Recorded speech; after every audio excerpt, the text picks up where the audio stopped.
I think there are three key reasons. So I think in our maturity, our faith and our spirituality changes, and I don't know that people have access to resources in the church that reflect that change that they require in their maturity. I think too, because they are women, that the whole need to have an experience, a feminine style of spirituality becomes more important. And thirdly, I think it's because the church itself is maybe restricting itself to a certain way of being Catholic. And I think we as women are looking for a broader and more positive experience of being Catholic. So the fact that I'm seeking to serve mature Catholic women points to the areas of need and the key issues for us.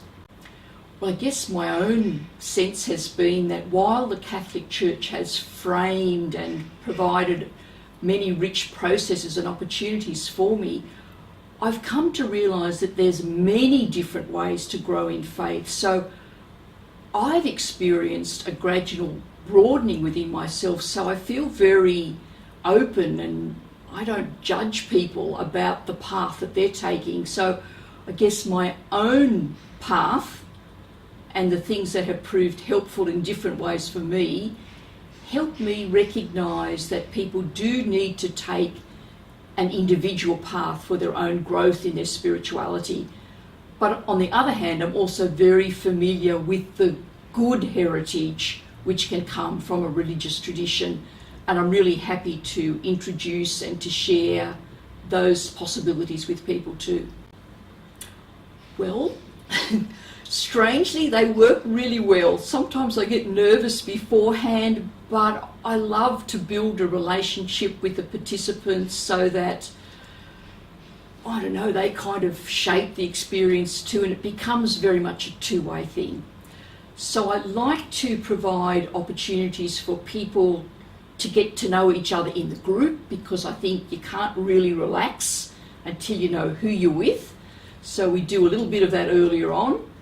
I like to find some kind of dynamic content that speaks to some of the issues and concerns of the women. So some of the struggles that we have about being Catholic today, I look for some really innovative thinking around that so that we can feel, I suppose, affirmed in how our understanding evolves, but it can also give us some inspiration and some direction. So I like something dynamic and something new. I like to use some videos which are entertaining but have some deeper levels for us to prompt our thinking, and so that we can discuss and work together on growing to understand each other, our spirituality and the direction that we're called in. So I like to do, I suppose, quite a few creative things. I'm not a great one for giving lectures, but when I do, I try and include some rich content, maybe using some ideas from poetry and song and art, so that it's a very interesting and not just a time of just kind of listening. I don't think anyone gets a chance to get bored with me.